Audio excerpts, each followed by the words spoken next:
What's up, everybody? It's Paul here from the Hoops Crew, and we've got two more cats that we're putting under the microscope going into our final against Port Adelaide tomorrow night, as of when this goes live. That is, of course, Ollie Dempsey and Ollie Henry. We're going to be exploring what both of these players have done throughout season 2024 and what we should be expecting from them going into the upcoming final series. We've done videos so far on a whole range of different players, from Sean Manor and Lawson Humphreys to Shannon Neal, to who am I forgetting here on the spot? Paddy Dangerfield, to Tom Stewart, to Jack Bowes. We've covered a whole lot of players from the most experienced and in leadership positions to those who are playing their first final. And here's another two that are playing their first AFL final series this year. We're going to start by talking about Ollie Henry. And we're going to, just as we've done with the last video, we're going to bring up some of the stats side-by-sides that the AFL website has created for us. So if I flick over to that now, we're going to be looking, as I said, at Ollie Henry and Ollie Dempsey. Two vastly different players playing two vastly different positions. One is listed as a key forward, which I don't think will ever be the case. He'll always be that third tall as far as I'm concerned. Is brilliant third tall, but will always be a third tall. And Ollie Dempsey plays midfield. He plays on the wing. He plays off the forward line. Whatever we need him to do, he's there. He's creative. He's brilliant. Let's start by, as I said, talking about Ollie Henry. We'll bring up some of the stats. And I don't want anyone to get too focused here specifically on what we're seeing in terms of the comparison, the below averages and those sort of things, because I think he's being pretty hard done by, being treated as a key forward in this particular case. I think that's rubbish. But if we look at season 2024 and what Ollie Henry has provided, look, it's been a bit of a down year, I guess, on his standards. He set a pretty high bar last year, but he's still averaging, as the stats say, 1.5 goals a game. And you'll take that any day of the week. And if you can hold that going into the final series, kicking 3 goals across every 2 games, maybe even pushing it to closer to 2 goals a game, he's going to be doing his role. What I want to see from Ollie is him to continue to fly for marks. When he's doing that, he's playing well. When he's up and about and he's jumping like that, he's confident. And that really sets a great tone for the rest of the players on the list as well. And I really, really hope that he thrives this final series, because he's had a bit of an up and down year. He's been in and out. He's had injuries. There's been niggles. There's been concerns. But he's here. He's ready. He's got some goals under his belt in the last week against West Coast. He kicked 4 goals, had 8 shots on goal. He's pretty confident now. And I think that's an Ollie Henry that we want to see thriving in the final series. There is, of course, competition for spots. There is the constant talk about Tom Hawkins, will he or won't he? My stances on Tom Hawkins returning have been quite clear for people, but I'm not going to reiterate that again. We've got Gary Rowan that was returning through the VFL this week, and he's going to be back. It's a huge ask for him, and I hope that he can deliver. It's going to be a really fascinating one. His numbers don't necessarily paint the best 2024 for him, but I think he'll perform quite well in this final series. He's a big game player. He likes the moments. He likes the spotlight, and I think he's going to deliver in spades. Next up, we're going to talk about, and we're going to flick back to the graphic again, Rising Star winner, Ollie Dempsey, who is having a pretty good time with himself right now, having been recently awarded the NAB Rising Star for season 2024. He's the most recent one that we've gotten. We haven't had anyone win the Rising Star since Joel Selwood did in 2007, and we know what he became. So Ollie Henry, I can't wait for you to become. Sorry, Ollie Dempsey, I can't wait for you to become captain, premiership captain, all Australians. It's all before you, mate. But jokes aside, let's move on to what we think Ollie Dempsey can provide in this final series. And I feel like it's been one of these interesting ones.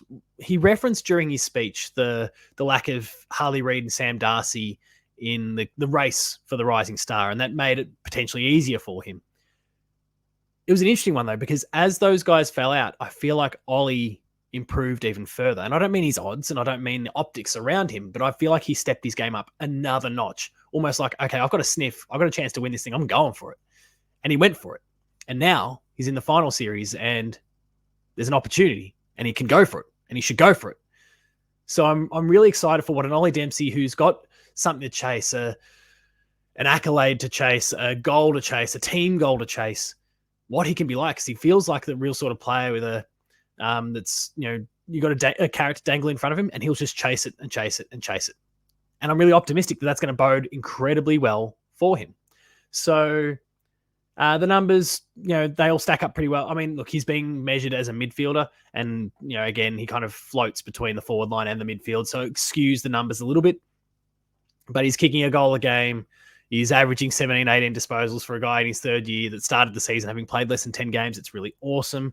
Gets his hands on the ball plenty, marks it plenty. The defensive pressures and certainly an area for improvement.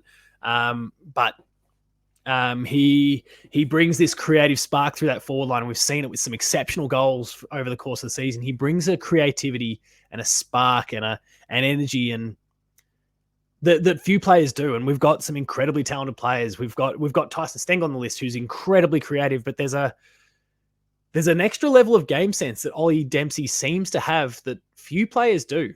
And I think about the way he, the North Melbourne player was trying to rush the ball over the behind line, and he just knocked rather than like tackling him over, he's just like, I'll knock the ball out of his hands. He did. The ball stayed in play, picked up and kicked a goal.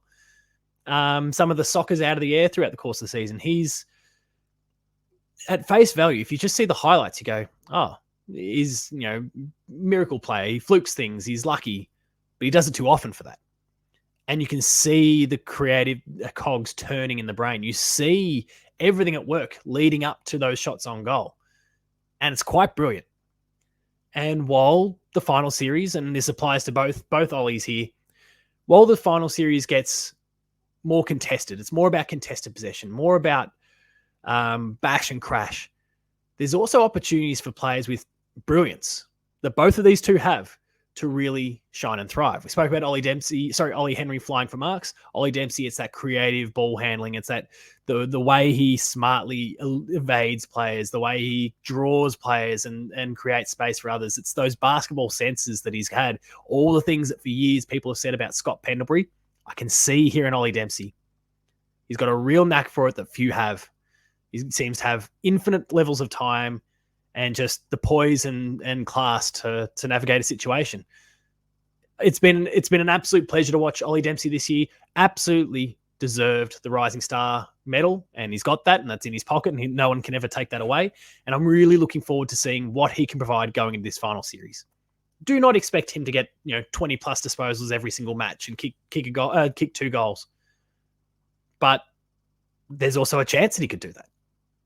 And even if he just maintains his levels, when you add an Ollie Dempsey kicking a goal, maybe 2 a game, to Tyson Stengel doing the same, to Grind Myers, Brad Close, the key forwards, Ollie Henry, Gary Rowan, etc. Like, there's so many forces that are going to be quite intimidating for the opposition buzzing around that forward line.